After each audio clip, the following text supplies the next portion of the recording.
Hello, मेरा नाम आदित्य पाल है। मैं ट्रिपल आईटी सीसीटी से सीएससी में बीटेक कर रहा हूँ। मेरी मेन 34,000 है। मैं गैस सिटी से बिलोंग करता हूँ।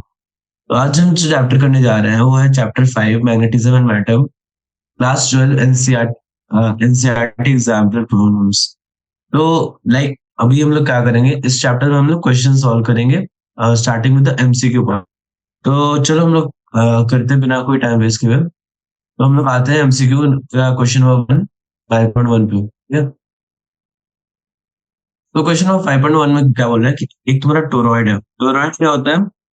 टोरॉइड होता है अपना रिंग शेप का सोलोनॉइड, ठीक है। अगर हमारा टोरॉइड है तो वो ऐसे होगा, रिंग शेप का सोलोनॉइड, कुछ इस तरीके का।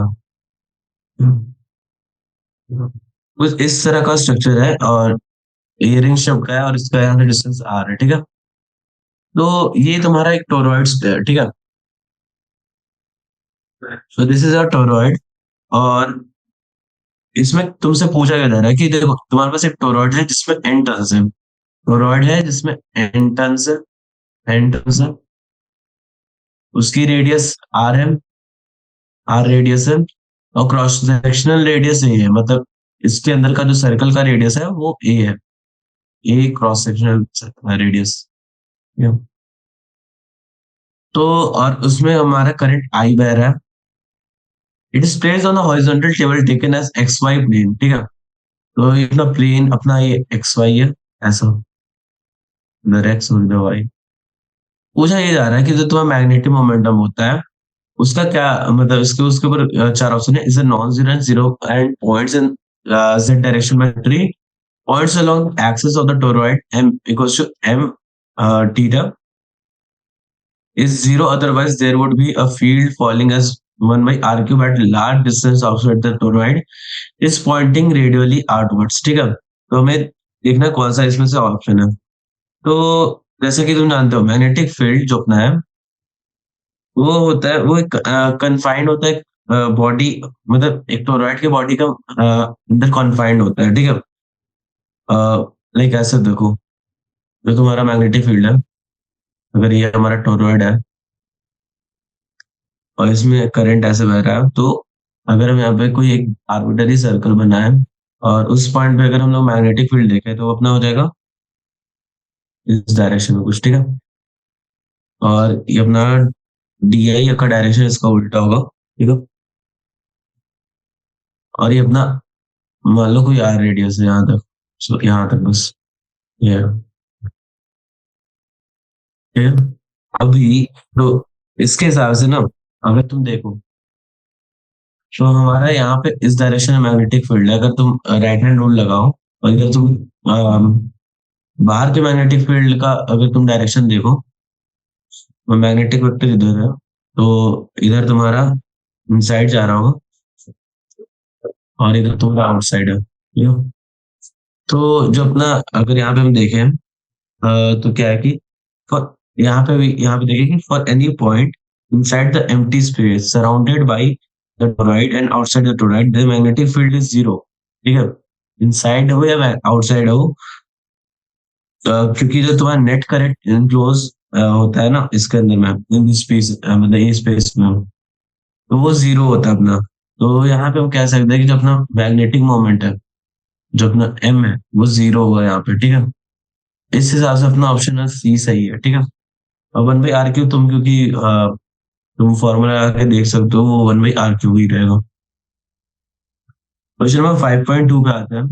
The magnetic field of the earth can be modelled by that of a point dipole placed at the center of the earth. Dipole axis makes an angle of 11.3 degree with axis of the earth. At Mumbai, the declination is nearly zero. Then declination varies between 11.3 degree west to 11.3 degree east.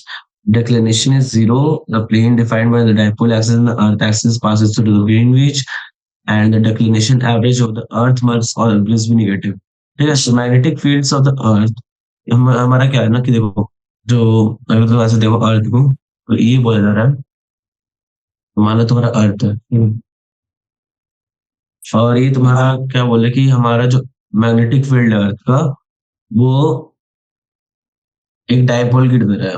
ऐसे देखो, ये north हो गया, east हो गया, south हो गया और ये वेस्ट हो, ठीक है ना। जो डायपोल होगा ना वो इस डायरेक्शन कुछ होगा ऐसा, नॉर्थ और साउथ, और वो अपना 11.3 डिग्री पे इंक्लाइंड है, ठीक है। 11.3 डिग्री। तो मैग्नेटिक फील्ड जो होता है ना अर्थ का, ये ये जो अपना मैग्नेटिक डायपोल है वो अपना सेंटर ऑफ द अर्थ पे लोकेटेड है। और ये जो अपना एक्सेस है ना, ये कोइंसाइड नहीं करता एक्सेस ऑफ रोटेशन से, ठीक है। ये उससे 11.3 डिग्री टिल्टेड है। तो यहाँ पे क्या होता है, दो पॉसिबिलिटी अराइव होती है। या तो अपना क्या बोलते हैं, मतलब अगर तुम देखो तो जो डिक्लिनेशन है वो अपना या तो 11.3 डिग्री ईस्ट की तरफ वैरी कर रहा है, या फिर 11.3 डिग्री वेस्ट की तरफ वैरी कर रही है, या फिर 11.3 डिग्री वेस्ट या फिर 11.3 डिग्री ईस्ट। ठीक है, तो यहाँ से हम लोग का ए ऑप्शन ही आंसर दिख रहा है, ठीक है। अब हम आते हैं 5.3 पे। तो 5.3 बोल रहा है कि the magnetic permanent magnet at room temperature, ठीक है, in a permanent magnet at room temperature, the magnetic moment of each molecule is zero. The individual molecules have non-zero magnetic moment, which are perfectly aligned. Domains are perfectly aligned. Domains are perfectly domains are partially aligned और domains are all perfectly aligned. ठीक है। तो देखो एक चीज होता है magnet में, मैग्नेट है ना अपना जो, अगर अपना मैग्नेट है उससे क्या होता है, डोमेन्स ना एकदम परफेक्टली अलाइंड होते हैं।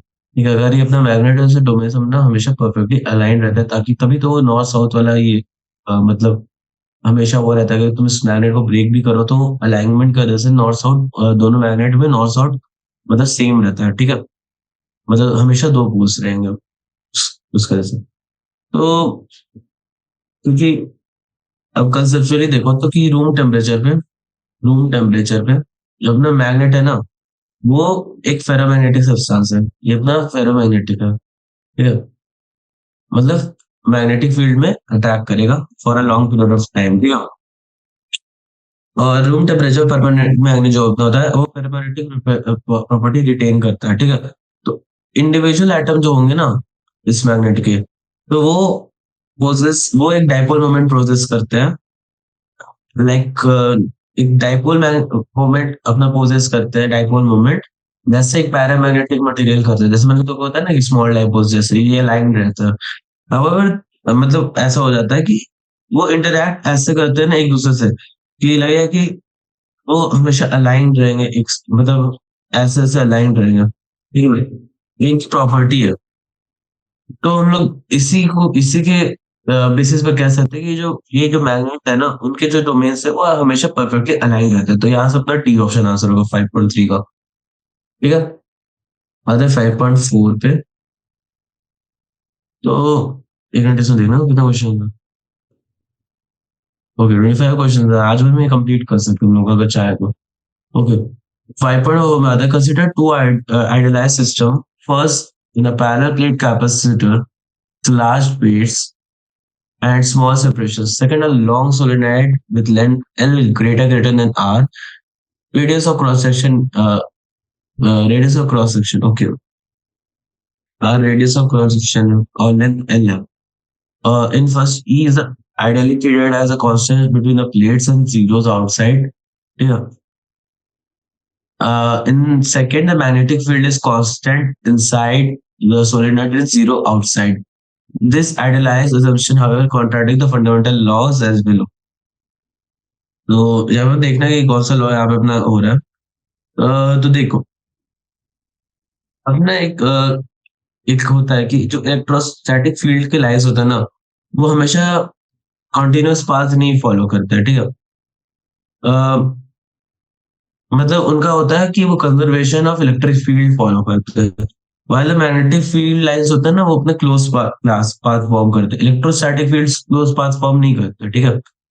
क्योंकि अगर तुम देखोगे होगे, अगर तुम याद होगा, तो अगर इलेक्ट्रिक स्फीयर का बात करो तो तुम्हारा इलेक्ट्रिक स्फीयर से एक साइड से बाहर जाता है और एक साइड से अंदर आता है, पर कभी दोनों के बारे में ये नहीं है कि वो दोनों के जो बाहर निकलने वाले वो वही लाइन अंदर आ रही हो, ठीक है। तो पर मैग्नेटिक फील्ड में हमेशा तुम अगर परमानेंट मैग्नेट देखो तो उसके उसका जो नॉर्थ पोल से जो मैग्नेटिक फील्ड लाइन निकल रही है वही लाइन उसके पीछे साउथ पोल में जाती है, ठीक है।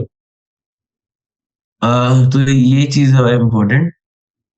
अगर हम लोग ये चीज देखें, तो हम लोग का गॉस लॉ के अकॉर्डिंग इलेक्ट्रिक फील्ड अपना क्या होता है, integral E dot D S जो अपना होता है, वो अपना बराबर होता है क्यू बाई एप्सिलॉन नॉट। ठीक है। तो ये है अपना इलेक्ट्रिक फील्ड, और ये कॉन्ट्राडिक्ट मतलब ये कॉन्ट्राडिक्ट नहीं करता इलेक्ट्रिक फील्ड के ऊपर। ठीक है, कि ये कंटिन्यूअस पाथ फॉर्म करे ना करे। बट जो अकॉर्डिंग टू गॉस लॉ जो मैग्नेटिक फील्ड होता है, मैग्नेटिक फील्ड होता है ये sigma circle B dot D S equals to zero. ये कॉन्ट्राडिक्ट करता है मैग्नेटिक फील्ड का, बिकॉज हमें एक सोलेनॉइड के अंदर मैग्नेटिक फील्ड होती है, और नो फील्ड आउटसाइड द, मतलब अगर सोलेनॉइड के फील्ड मतलब सोलेनॉइड के बाहर में ना नो फील्ड हो जाए, लाइक तो देखो सोलेनॉइड अपना अगर ऐसे है तो उसके अंदर में इलेक्ट्रिक फील्ड होती है, बट बाहर में नहीं होती, तो वो अपना सोलेनॉइड बहुत लंबा, वेरी वेरी लॉन्ग है।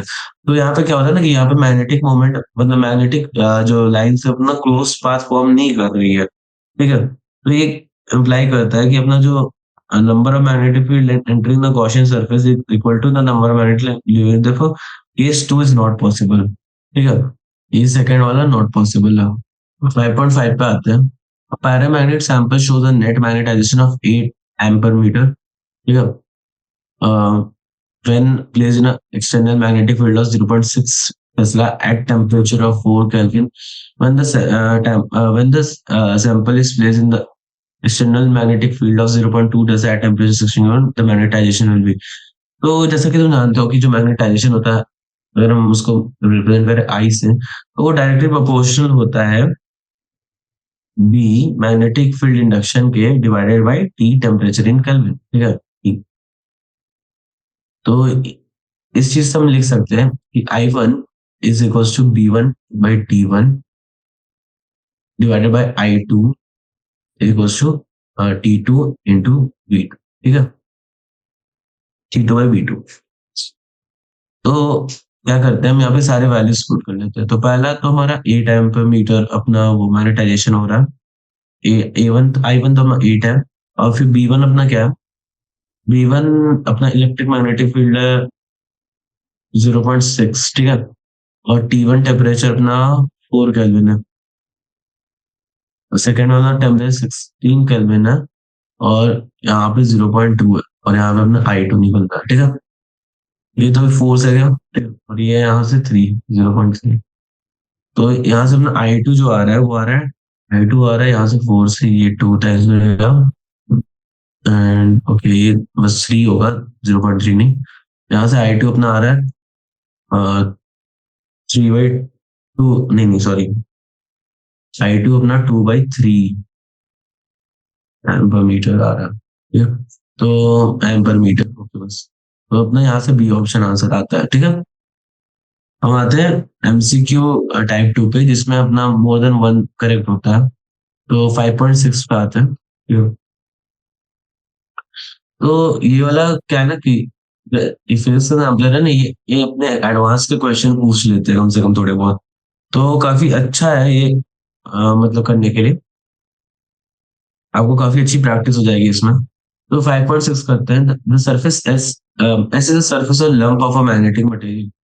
ठीक है, lines of B are necessary continuous across S, some lines of B must be discontinuous across S, some line of H are necessary continuous across S। और ठीक है, तो इसको देखते कैसे करेंगे। अपना कोई सरफेस से मान लो S। ठीक है, उसने बोला कि lines of B are necessarily continuous across S। ठीक है, तो अपना सरफेस है मैग्नेटिक मटेरियल का, ये अपना मैग्नेटिक मटेरियल का सरफेस है, तो लाइक जरूरी नहीं है कि उसमें वो कंटिन्यूअस हो जाए, बट ऐसा भी नहीं है। देखो कंटिन्यूअस का मतलब क्या हो गया, ऐसे ऐसे ऐसे। ठीक है, तो अगर ये सरफेस मैग्नेटिक है तो इससे मतलब ये कंटिन्यूअसली मैग्नेटिक फील्ड इस डायरेक्शन में बाहर आते रहेगा। ठीक है, परपेंडिकुलर में, ये इंपॉर्टेंट है। ठीक है, some lines of B must be discontinuous across, पर ये चीज नहीं होगा कि आपका मतलब अगर यहाँ यहाँ इतने बड़े स्पेस में आपका कोई मैग्नेटिक फील्ड हो ही ना, ठीक है। ऐसा नहीं होता। मैग्नेटिक फील्ड हमेशा एक सरफेस पे कंटिन्यूअस ही रहती है, ठीक है। तो मतलब ए अपना तो सही है, बी अपना गलत है, ठीक है। और फिर उसका एच है मैग्नेटाइजेशन का, ठीक है। मतलब magnetic intensity H equals to B mu naught by mu R, ठीक है। तो एक चीज तो तुम ध्यान रखो कि अगर जो अपना जो मैग्नेटिक इंटेंसिटी होता है ना, लाइक उसका क्या बारे में क्या हो जाता है कि जो मैग्नेटिक इंटेंसिटी होती है अपनी किसी चीज की या फिर ऑब्जेक्ट की, तो वो क्या होता है ना उसमें, वो इनसाइड में वैरी करती है, वैरीज इनसाइड, और आउटसाइड में वो क्या बोलते हैं, आउटसाइड में भी वैरी करेगी, ठीक है। तो दोनों के कारण हम कह सकते हैं कि वो एक डिसकंटिन्यूअस पैटर्न फॉर्म करती है, डिसकंटिन्यूअस पैटर्न, ठीक है। मैग्नेटिक इंटेंसिटी यहाँ पे ना डिसकंटिन्यूअस पैटर्न फॉर्म करेगी। तो यहाँ से हम कह सकते हैं सी अपना, ये गलत है और डी सही है। यहाँ से अपना आंसर ए और डी आ रहा है, ठीक है। आते 5.7 पे। 5.7 देखो, the primary origins of the magnetism lies in, the primary origins of the magnetism lies in A, atomic current, B, Pauli exclusion rule, C, polar nature of molecules, D, intrinsic spin of electrons। तो एक तो हम लोग का atomic current, मतलब perfect answer है उसके लिए। और डी अपना इंट्रिंसिक स्पिन ऑफ इलेक्ट्रॉन, क्योंकि उससे मैग्नेटिक मोमेंट्स आते हैं अपने, मतलब किसी भी चीज में, ठीक है। लाइक एनी ऑब्जेक्टिव में अगर स्पिन नहीं रहेगा, मतलब इलेक्ट्रॉन स्पिन के बारे में नहीं होता, तो उसमें अपना क्या होता है,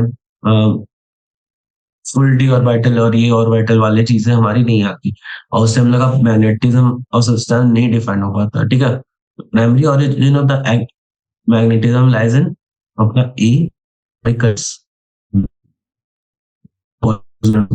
नहीं है, सी का पोलर नेचर ऑफ मॉलिक्यूल से भी कोई मतलब नहीं है, कि पोलर और बाइट कोई मतलब नहीं है। D instance spin of electron से मतलब है। अपना ए और डी पे अपना primary origin of it is आ रहा है। क्वेश्चन नंबर 8 पे आते हैं, ठीक है।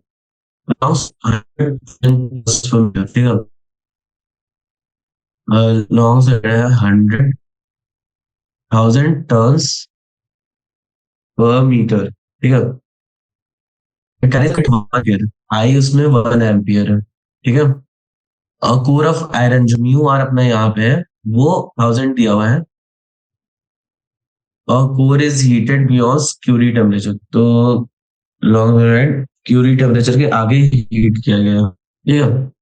तो इसके ऊपर हमें क्वेश्चंस पूछे गए हैं, तो उसमें हम देखते हो, the magnetic field intensity field in the solenoid is nearly unchanged but the magnetic field decreases drastically, ठीक है। पहला चीज ये है, एच मतलब एच और B fields in the solenoid are nearly unchanged, the magnetization in the core reverses direction, the magnetization in the core diminishes by the factor of about 10 to the power 8, ठीक है। तो यहाँ पे हम क्या करते हैं, पहले तो हम एच निकालते हैं। एच होता है एन इंटू आई, ठीक है। यहाँ पे एन 1000 है और आई 1 एम्पियर है, तो ये तुम्हारा हो जाएगा 1000 एम्पियर मीटर, ठीक है। तो अपना यहाँ पे क्या है ना कि यहाँ पे अपना एच तो कॉन्स्टेंट है, तो पहला ऑप्शन अपना वेरीफाई हो रहा है, ठीक है। यहाँ से अपना ये एच का हम कह सकते हैं एच इज कॉन्स्टेंट, ठीक है। यहाँ से तो ए वेरीफाई हो रहा है, और क्योंकि बी अपना होता है mu naught mu R into L, ठीक है। तो ये होगा कि टेम्परेचर के आगे ग्रेटर देन क्यूरी टेम्परेचर पे, अगर टेम्परेचर अपना लेस, मतलब temperature less than Curie temperature है, तो अपना सब्सटेंस फेरोमैग्नेटिक है, ठीक है। ये अपना सब्सटेंस फेरोमैग्नेटिक है, और क्यूरी टेम्परेचर के बियॉन्ड अपना सब्सटेंस पैरामैग्नेटिक हो जाएगा, ठीक है। बट यहाँ पे क्या होता है ना, अपना जो बी है, यहाँ से अगर तुम देखो तो B is directly proportional to mu R, ठीक है। यहाँ पे वो चीज आ रही है अपने पास, ठीक है। तो ना जो बी और डायरेक्टिव प्रोपोर्शन में म्यू आर आ रहा है, तो इस कारण से मतलब हम ये कह सकते हैं बी डिक्रीजेस ड्रास्टिकली, हमें प्रूव करना है, ठीक है। तो यहाँ से हम कह सकते हैं एक और चीज कि अगर तुम्हारा क्यूरी टेम्परेचर के आगे बढ़ रहा है तो तुम्हारा म्यू आर जो है वो फेरोमैग्नेटिक से पैरामैग्नेटिक हो रहा है, ठीक है।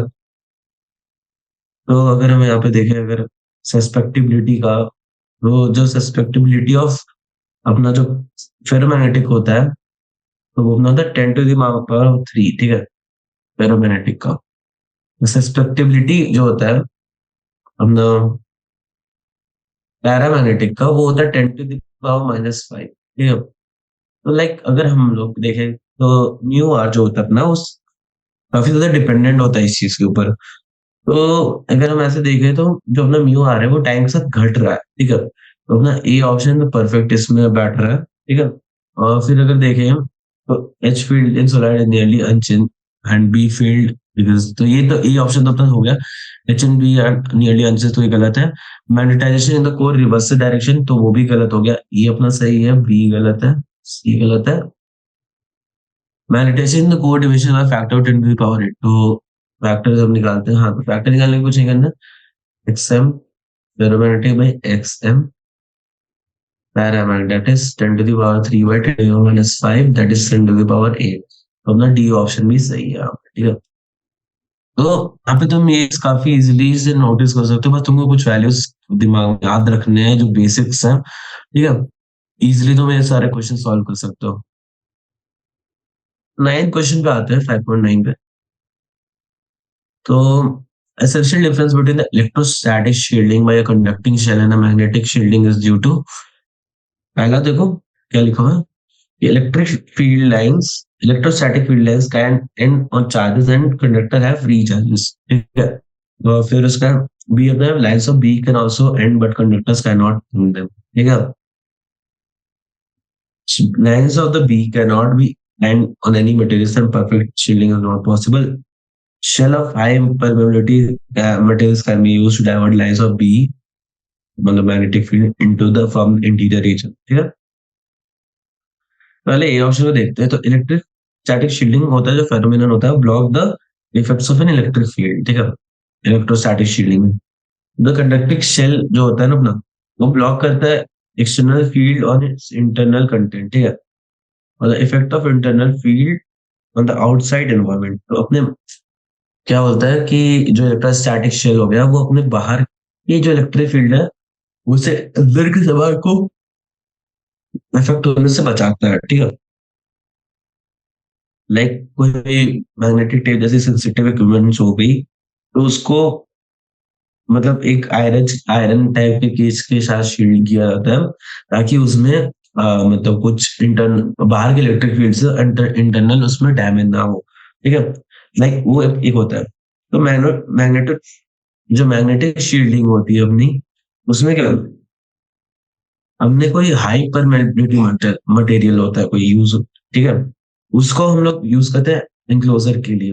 मींस इलेक्ट्रिक में क्या होता है, ये हमारा केज हो गया, उसमें अंदर सामान रख दिया, और ये कोई मटेरियल होगा, ठीक है। मतलब ये कोई मटेरियल हो गया, तो इसमें क्या होता है कि अगर ये मतलब शील्डिंग इफेक्ट्स के कारण इस पे कोई असर नहीं पड़ेगा इस केज के थ्रू, इलेक्ट्रोस्टैटिक में। और मैग्नेटिक में क्या होता है कि ये एक आयरन केज होता है, आयरन केज होगा, ठीक है, और इसमें कोई सामान रख दिया, तो जो बाहर के मैग्नेटिक फील्ड है अंदर की चीजों को इफेक्ट नहीं कर पाएगी, ठीक है। तो लाइक इसको हम कह सकते हैं यहाँ पे, electric field lines can end on charge and conductor है फ्री चार्जेस, ठीक है। तो ये तो मतलब कॉमन लाइन हो गई, ये तो ये ऑप्शन ही आ रहा है अपना, ठीक है। B option, lines of B can also end on conductor but can't conductors can not end, ठीक है। तो ये भी ट्रू है कि अगर अपना बी का जो है चार्जेस जो होता है, मतलब lines of B magnetic field ये ऐसे है, can end on conductor can also end but conductors can not end them, ठीक है। तो ये तो तुम्हारे ट्रू है यहाँ पे, तुम अगर देखो तो तो लाइफ भी can not end on any materials and perfect shielding is not possible. तो ये भी ट्रू है, मतलब ये फॉल्स है, perfectly possible.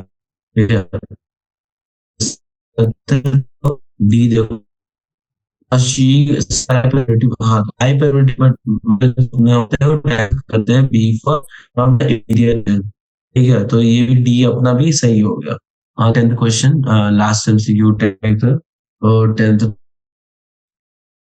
The magnetic field on the Earth can be modeled by that of a point magnetic dipole from the center of the Earth. The angle of the dip on the point of a geographical equator is। तो ये तो काफी easy question है, कभी वो zero नहीं हो सकता। ठीक है, मतलब इस मतलब हमेशा जीरो नहीं होगा। बी पे मतलब कभी कभी जीरो हो सकता है, सी पे पॉजिटिव नेगेटिव भी पॉसिबल है, और डी तुम्हारा बाउंडेड हमेशा रहेगा, हमेशा बाउंडेड रहेगा, एक परफेक्ट रीजन में रहता है। ठीक है? तो एंगल ऑफ डिप जो होता है ना, वो एक रीजन में ही रहता है, पॉजिटिव मतलब बाउंडेड ही है, पॉजिटिव नेगेटिव वैल्यूज रहते हैं उसका कुछ। ठीक है, आते हैं very short answer type questions पे। ठीक है, तो पहला क्वेश्चन है कि a proton has a spin and magnetic moments just like an electron, why then its effect is neglected by its magnetism of materials। ठीक है, इसे वेट करना जरा। हाँ, तो हम स्टार्ट करते हैं वापस से, very short answer type. Proton has spin and magnetic moments just like an electron. Why then its effect is neglected by in the magnetism of materials। ठीक है, जो तो प्रोटॉन का स्पिन होता है ना, वो नेग्लिजिबल होता है in compare to the electron speed, because जो द मास होता है ना, mass of proton is very large than the mass of electron। ठीक है, so the comparison between the spinning of the proton and that of electron can be done by comparing their magnetic moments। दोनों के हम magnetic moments को compare करके, magnetic मतलब magnetic dipole moments को compare करके बता सकते हैं कि spin में क्या मतलब क्या अंतर है और इसको क्यों नेग्लेक्ट किया जाता है। ठीक है, तो जब द मैग्नेटिक स्पिन होता है ना, मतलब magnetic moment of charge particle जो होता है, तो उसको हम डिफाइन ऐसे करते हैं। तो मैग्नेटिक इफेक्ट ऑफ इलेक्ट्रॉन को हम लोग ले सकते हैं। आदित्य आदित्य आपकी वॉइस की फ्रीक्वेंसी ना अप डाउन हो रही है, कांस्टेंट नहीं है सर, आपकी आवाज कभी स्लो होती है, कभी हाई हो जाती है, कभी स्लो होती है, मतलब वो अप डाउन हो रही है, वो मतलब कांस्टेंट नहीं है। सर वो तो ऐसा इश्यू होगा क्योंकि अभी बारिश हो रही है बाहर से। तो आप बताते तो हम ये सेशन को रखते ही नहीं। सर पता नहीं ना, बारिश तो वो हो गई। नहीं, बारिश से वैसे ना आवाज के आने जाने का कोई फर्क नहीं। ये मालूम है ये किस वजह से होता है? जब हम माइक से अपने मुंह को ना इधर उधर रखते हैं, घुमाते फिराते हैं, तब ये होता है। नहीं सर, एक्चुअली मेरा वो ईयरफोन खराब हो गया है, तो सर मैं वो लैपटॉप में उस पे हूँ ना। तो आप दूसरा ईयरफोन अरेंज करो। अगर डिवाइस खराब है, ईयरफोन गड़बड़ है, नेट गड़बड़ है, तो आप सेशन क्यों खराब कर रहे हो भाई? आप मेरी बात समझिए, तो सेशन बेकार हो जाएगा ना फिर। अगर वॉइस की फ्रीक्वेंसी सही नहीं रहेगी तो सेशन करने का क्या मतलब है? हाँ सर, एक समझ रहे सेकंड हो ना आप सर, मेरी एक बात? बार। आप हाँ मेरी सर, हाँ सर। हाँ, तो वो आपकी मेहनत भी बेकार है, आपका टाइम भी जाएगा। और वो ना फ्रीक्वेंसी ऐसी आ रही है जैसे हार्ट बीट नहीं, वो ईसीजी मशीन में ऊपर नीचे ऊपर नीचे ऊपर नीचे ऐसे आ रही है, कभी तेज कभी धीमी, कभी तेज कभी धीमी। तो या तो आप उसको अपने मुंह के पास टेप कर लो, स्टिक कर लो किस तरीके से। सर एक बार ब्लूटूथ वाले से कनेक्ट कर लेता हूँ। हाँ, ट्राई करो उसको। कल तक तो सब ठीक था। हाँ सर, वो इश्यू तो नहीं आ रहा था। अभी भी नहीं आ रहा? अभी आप मुंह के पास रख के बैठे हो ना, तो शायद नहीं आ रहा, लेकिन अभी वो सर, आप अभी अभी अभी अभी अभी जस्ट चेक करिए सर, चेंज हुआ अभी। अभी ठीक है। हाँ, अभी तो ठीक है। हाँ सर, अभी ठीक होगा फिर। ठीक है, आप ये कहाँ पे थे? वेरी शॉर्ट आंसर पे ना? हाँ उससे स्टार्ट किया अभी। ठीक है, ठीक। ओके सर, मैं करता हूँ आंसर। तो question number 1, very short answer type. ठीक है, 11 number. A proton has a spin and magnetic moments just like an electron. Why then its effect is neglected in the magnetism of material? तो like अगर तुम simply देखो तो ये इसका एक ही सिंपल रीजन है कि जो तुम्हारा मास ऑफ इलेक्ट्रॉन है वो नेग्लिजिबल होता है in comparison to the mass of proton. और जो अपना जो मैग्नेटिक डाइपोल मोमेंट का फॉर्मूला होता है उसमें मास हमेशा नीचे की साइड आता है, ठीक है। नो, अगर तुम एक चीज देखो तो जो तुम्हारा मैग्नेटिक डाइपोल मोमेंट है वो indirectly proportional to its mass होता है, ठीक है, मास ऑफ ऑब्जेक्ट, ठीक है। तो अगर हम लोग यहाँ से एक चीज देखें तो magnetic moment of electron equals to divided magnetic moment of proton, वो अपना हो जाएगा mass of proton divided by mass of electron, ठीक है। मतलब सब कॉन्स्टेंट्स, मतलब ये मान लो A into M P by M E, इस टाइप का कुछ हो जाएगा, ठीक है। और जो मास ऑफ प्रोटॉन होता है ना, मास ऑफ प्रोटॉन वो होता है 1836 टाइम्स मास ऑफ इलेक्ट्रॉन, मतलब 1836 times into mass of electron, ठीक है। ये अपना मास ऑफ प्रोटॉन होता है। तो यहाँ से हम लोग कह सकते हैं जो मैग्नेटिक मोमेंट ऑफ इलेक्ट्रॉन है वो हो जाएगा अपना 1836 time mass magnetic moment of proton, ठीक है। तो अगर कोई चीज तुम्हारी इतनी ज्यादा वेरी कर रही है 1836 टाइम्स, ठीक है, तो हम लोग क्या कर सकते हैं ना, अगर हम लोग रियल लाइफ में कंपैरिजन करें तो हम लोग का जो mass magnetic dipole moment of electron है वो काफी ज्यादा है मैग्नेटिक मोमेंट ऑफ प्रोटॉन से, ठीक है। तो इसीलिए हम लोग ना मैग्नेटिक मोमेंट ऑफ प्रोटॉन को नेग्लेक्ट करते हैं, ठीक है। और लो अभी क्वांटम थ्योरी में ऐसा नहीं होता, क्वांटम थ्योरी मतलब नेग्लेक्शन नहीं होती अगर हम लोग बहुत डीप स्टडी कर रहे हैं। बट अभी क्या है कि हम लोग अभी अभी के लेवल में जितने भी हम लोग का पॉसिबल है कॉपी पे सॉल्व करना, उस टाइप में हम लोग को मैग्नेटिक मोमेंट्स को मतलब प्रोटॉन्स के और न्यूट्रॉन्स पे तो होते ही नहीं है। तो प्रोटॉन्स को नेग्लेक्ट करके चलना पड़ता है, ठीक है। हम लोग क्वेश्चन नंबर 12 पे आते हैं। Permanent magnet in shape of thin cylinder, ठीक है। हमने एक परमानेंट मैग्नेट है वो थिन सिलेंडर के शेप में है। ये अपना सिलेंडर हो गया। तो उसका थिन सिलेंडर का लेंथ जो अपना है, यहाँ से लेंथ जो अपना है वो है 10 सेंटीमीटर, ठीक है। और इसका जो मैग्नेटिक मोमेंट है एम, वो है 10 to the power 6 एम्पियर पर मीटर, ठीक है। इसकी इंटेंसिटी तो है 10 to the power 6 एम्पियर पर मीटर है। अब यहाँ पे हमें क्या निकालना है, मैग्नेटाइजेशन निकालना है, मैग्नेटाइजेशन करंट आई एम, ठीक है। तो जो मैग्नेटाइजेशन करंट होता है अगर उसका हम लोग फॉर्मूला देखें तो मैग्नेटाइजेशन करंट ये होता है, जो अपना मैग्नेटाइजेशन हुआ, magnetisation intensity is equal to magnetisation current by length, ठीक है। तो अपना जो क्या होगा, लेंथ को हमें मीटर में कन्वर्ट करना होगा, तो 10 सेंटीमीटर इक्वल्स टू 0.1 मीटर, ठीक है। यहाँ से जो मैग्नेटाइजेशन करंट होगा अपना वो हो जाएगा I M equals to magnetisation intensity into length. तो ये अपना मैग्नेटाइजेशन इंटेंसिटी है 10 to the power 6 एम्पियर पर मीटर इंटू 0.1 मीटर, ठीक है। तो ये से ये कटा equals to 10 to the power 5 ampere, ठीक है। तो ये अपना क्वेश्चन नंबर 12 सॉल्व हो गया। क्वेश्चन नंबर 13 में जाते हैं। Explain quantitatively the order of the magnetic magnitude difference between the diamagnetic susceptibility of N2, that is -5 into 10 to the power -9 at STP, and copper, that is -10 to the power 5. Oh, sorry, it's not minus, it's about means approximately 5 into 10 to the power -9, and it's -10 to the power, sorry, 10 to the power 5, ठीक है। हमें बोला कि order order of magnitude difference between the diamagnetic susceptibility.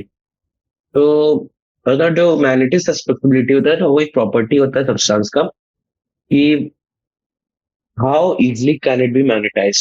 तो अगर हम लोग magnetic magnetic susceptibility की बात करें, how easily substance would be magnetise. तो अभी क्या है कि ये तुम देखो, ठीक है। तो अगर इस प्रॉब्लम के हिसाब से देखें तो अपना जो डेंसिटी है नाइट्रोजन का, लाइक अपना फॉर्मूला पहले क्या होता है मैग्नेटिक सस्पेक्टिबिलिटी का, तो उसको होता है एक्स एम इक्वल्स टू अपना जो intensity of magnetization I divided by magnetic intensity that is H, ठीक है। तो यहाँ पे पहले क्या करेंगे, यहाँ पर डेंसिटी ऑफ एन टू निकालते हैं, डेंसिटी ऑफ एन टू हो गया अपना 28 by 22.4 liter, that is 28 by 22400 ग्राम पर सीसी। ठीक है, ये अपना डेंसिटी ऑफ नाइट्रोजन आया। और डेंसिटी ऑफ कॉपर क्या होगा? Density of CO 8 gram bye 24 litres, तो हो गया ये 8 ग्राम, 8/22400 ग्राम पर सीसी। ठीक है, अभी तुमको समझना था कि क्यों हम निकाल रहे हैं। तो रेशियो अपना क्या आ जाएगा बोथ का, रेशियो ऑफ डेंसिटी, तो ये आ जाएगा 28/8। ठीक है, तो ये अपना हो जाएगा एक्चुअली, सॉरी एक गलती होगी, 2240 नहीं है यहाँ पे, तो कॉपर मेटल है ना। ठीक है, ये अपना हो जाएगा 8 × 22.400। ठीक है, और यहाँ पे अपना मल्टीप्लीकेशन में मतलब आ जाएगा 10⁻³ एंड हमने फिर इसका जब हम लोग इसको सॉल्व करते हैं तो ये अपना आ जाएगा 16 × 10⁻⁴। ठीक है, और हम लोग को एक और चीज का यहाँ पे रेशियो दिया हुआ है, X/N/(y)/Xc। ठीक है, तो ये अपने को क्या रेशियो दिया हुआ है, ये दिया हुआ है 5 × 10⁻⁴। हाँ, 5 ठीक है, तो यहाँ से हम लोग क्या से मतलब एक्सएम फेरो और एक्सएम पैरा का निकाल सकते हैं डिफरेंस। तो हमारे को यहाँ पे पता चलेगा difference between the diamagnetic susceptibility. ठीक है, तो यहाँ पे एक्सएम फेरो बाय एक्सएम पैरा, तो ये अपना आ जाएगा अबाउट 10⁻⁸। ठीक है, यहाँ पे ये डिफरेंस इतना आ रहा है। क्वेश्चन नंबर 14 में चलते हैं।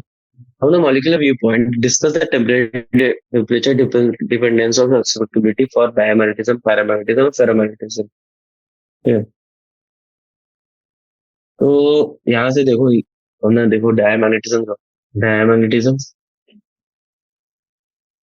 It is due to the orbital motion of, it's due to the orbital motion of electrons in an atom developing magnetic moments opposite to applied field। ठीक है, ये अपना डायमैग्नेटिज्म। तो यहाँ पे रिजल्टेंट मैग्नेटिक मोमेंट जो होता है डायमैग्नेटिज्म का, यहाँ पे क्या होगा? 0। यहाँ पे रिजल्टेंट क्या अपना आएगा? वो आएगा 0। ठीक है, एंड हेंस सस्पेक्टिबिलिटी जो होता है डायमैग्नेटिज्म का is not much affected by its temperature। Thus, you know, x होता है, x value is not much affected by temperature। ठीक है, ये तो डायमैग्नेटिज्म का होगा। पैरामैग्नेटिक का क्या होगा? पैरामैग्नेटिज्म और फेरोमैग्नेटिज्म में हो जाएगा। Paramagnetic, paramagnetism and ferromagnetism is due to the alignment of atomic magnetic moments। ठीक है, paramagnetism is due to the alignment of atomic magnetic moments। atomic magnetic moments, ठीक है, in direction of magnetic field। ठीक है, तो paramagnetism और paramagnetism है, ये अलाइनमेंट, ये होते हैं alignment of magnetic atomic magnetic moment magnetic field के डायरेक्शन में। ठीक है, तो जैसे ही टेम्परेचर रेज होता है ना, यहाँ पे टेम्परेचर बढ़ता है तो क्या होता है, ये अलाइनमेंट अपना डिस्टर्ब हो जाता है। टेम्परेचर बढ़ने से डिस्टर्बेंस इन अलाइनमेंट। ठीक है, ये होता है अपना यहाँ पे। तो इससे क्या होता है कि जो सस्पेक्टेबिलिटी होता है ना दोनों सब्सटेंस में, वो अफेक्ट होती है। बस सस्पेक्टेबिलिटी जो अपनी होती है वो अपने दोनों में डिक्रीज होती है विद इंक्रीज इन टेम्परेचर। ठीक है, क्वेश्चन 15 पे आते हैं। क्वेश्चन 15 है कि a ball of super conducting material dipped in liquid nitrogen and placed in a bar manner. ठीक है, a ball of super conducting material dipped in liquid nitrogen and placed near a bar magnet, in which direction will it move? Second, what will be the direction of its magnetic moment. ठीक है, तो 15th question है, ball super conducting material dipped in liquid nitrogen. Okay, तो यहाँ पे क्या है कि जो सुपर कंडक्टिंग मटेरियल जो अपना है और बॉल है, क्या बोलते हैं, सॉरी, जो सुपर कंडक्टिंग मटेरियल है और नाइट्रोजन है, सुपर कंडक्टिंग मटेरियल और अपना जो नाइट्रोजन है, लिक्विड नाइट्रोजन, ठीक है, ये दोनों का क्या है, मैग्नेटिज्म, मैग्नेटिज्म स्टेट, वो दोनों डायमैग्नेटिक है। ठीक है, डायमैग्नेटिक है। तो जब भी डायमैग्नेटिक मटेरियल को डिप किया जाता है लिक्विड नाइट्रोजन में, ठीक है, whenever diamagnetic material is dipped, मतलब dipped in a liquid nitrogen, तो it again behaves as a diamagnetic material, ठीक है। Thus superconducting material will again behave as a diamagnetic material, ठीक है। जब हम लोग इस डायमैग्नेटिक मटेरियल को ना एक बार मैग्नेट के पास प्लेस करते हैं, तो क्या होता है, इट विल, मतलब जो सुपर कंडक्टिव मटेरियल है ना, अब वो मैग्नेटाइज होगा क्योंकि वो पैरामैग्नेटिक मटेरियल के पास आ गया, ठीक है, मतलब फेरोमैग्नेटिक एक्चुअली यहाँ पे। तो पहले केस में क्या होगा, क्या होगा पहले केस में, first it will move away, ठीक है। और सेकंड केस में क्या होगा कि जो magnetic moment from left to right is now opposite in the direction of magnetic field, ठीक है, तो वो दोनों एक दूसरे की तरफ आएंगे। तो पहले भी तो ये अपना इट विल मूव अवे होगा क्योंकि डायमैग्नेटिक है और पैरामैग्नेटिक है, दोनों का मैग्नेटिज्म, मतलब मैग्नेटिक इंटेंसिटी एक ही डायरेक्शन में, तो दोनों मतलब रिपेल, मतलब वो दोनों अपने एक दूसरे को रिपेल करेंगे, ठीक है, इट विल मूव अवे। और सेकंड हमें अपना है कि पूछा जा रहा है what will be the direction of its magnetic moment. तो मैग्नेटिक मोमेंट का डायरेक्शन इसका, मतलब मैग्नेटिक मोमेंट तो इसका टुवर्ड्स बार मैग्नेट होगा, opposite to the direction of magnetic field, towards bar magnet, opposite to direction of magnetic field. तो ये अपने यहाँ पे 15 क्वेश्चन तक कंप्लीट हुआ, अब हम आएंगे 16 7 शॉर्ट आंसर 16 पे, ठीक है। तो हमें यहाँ पे बोला verify the Gauss law of a magnetic field of a point dipole of a dipole moment m at origin of for the surface which is the sphere of radius r, ठीक है। तो इसमें क्या करना है कि अपना एक स्फीयर है मान लो, ठीक है, क्वेश्चन नंबर 16 है, तो अपना एक स्फीयर है, ठीक है, ये अपना स्फीयर है, ठीक है, और ये यहाँ से ऐसे, ये मान लो तो ये थोड़ा अच्छे से बना दो, ठीक है, दोनों स्फीयर है। ओके, तो ये अपना ओरिजिन पे लाई कर रहा है, ठीक है, ये एक्स एक्सिस है, वाई एक्सिस है और ये जेड एक्सिस, ठीक है। जो अपना मैग्नेटिक मोमेंट है वो क्या है ना कि जो स्फीयर के, अगर हम लोग का ये अगर एक्स एक्सिस यहाँ है और वाई एक्सिस है, तो अपना जो मैग्नेटिक मोमेंट होगा स्फीयर का वो हमेशा इस डायरेक्शन में होगा, ठीक है, ये इसका मैग्नेटिक मोमेंट का डायरेक्शन होगा, क्योंकि स्फीयर एक्स वाई एक्सिस में अगर हम लोग इस डायरेक्शन में लाई कर रहा है, ठीक है। तो गॉस लॉ ऑफ मैग्नेटिज्म के मतलब जानते हैं हम लोग कि जो अपना integral for surface B dot D S का जो वेक्टर का डॉट मल्टीप्लीकेशन होता है वो हमेशा जीरो होता है गॉस लॉ के अकॉर्डिंग, ठीक है। तो magnetic moment of a dipole at origin O, is M vector equals to M के कैप, ठीक है। तो मान लेते हैं पी एक पॉइंट है यहाँ कहीं, ठीक है, इज अ डिस्टेंस आर, ये एक आर डिस्टेंस पे from O, and OP makes an angle theta, ठीक है, ये ओपी जो अपना है वो एक थीटा एंगल बनाता है यहाँ से, तो Z axis, okay sorry sorry, तो ये अपना थीटा एंगल जेड एक्सिस से बना, तो ये जो ओपी है ना, मतलब ये तुम समझो 3D फिगर है और यहाँ पे थीटा एंगल बना रहा है और ये अपना रेडियस आर है, ठीक है। Components of M along OP is equal to जो अपने का अलॉन्ग ओपी के एम के कंपोनेंट होंगे, तो वो होगा M along OP is equal M vector cos theta, ठीक है। तो यहाँ पे हम क्या कर सकते हैं, जो मैग्नेटिक फील्ड इंड्यूस हो गया at P due to dipole moment अपना हो जाएगा एम वेक्टर कॉस थीटा। तो यहाँ से हम लोग मैग्नेटिक फील्ड को लिख सकते हैं v equals to mu naught by 4 pi 2m cos theta by R cube into R cap, ठीक है। यार R is the radius of the sphere, तुम जैसे जानते हो, ठीक है। तो हम लोग क्या कहते हैं, हम लोग एक छोटा सा एरिया डीएस लेंगे स्फीयर में। तो अगर हम लोग डीएस को ऐसे लिख सके, तो डीएस को हम लोग लिख सकते हैं R into R sine theta D theta R cap, ठीक है। तो ये मतलब हम लोग कैसे लिख रहे हैं डीएस, डीएस हम ना छोटा सा एरिया इधर पे, लाइक इसके अलोंग यहाँ पे डीएस अपना एक छोटा सा एरिया होगा, ठीक है, लाइक दिस डीएस, ठीक है। तो हमें तो बी डॉट डीएस करना था यहाँ पे।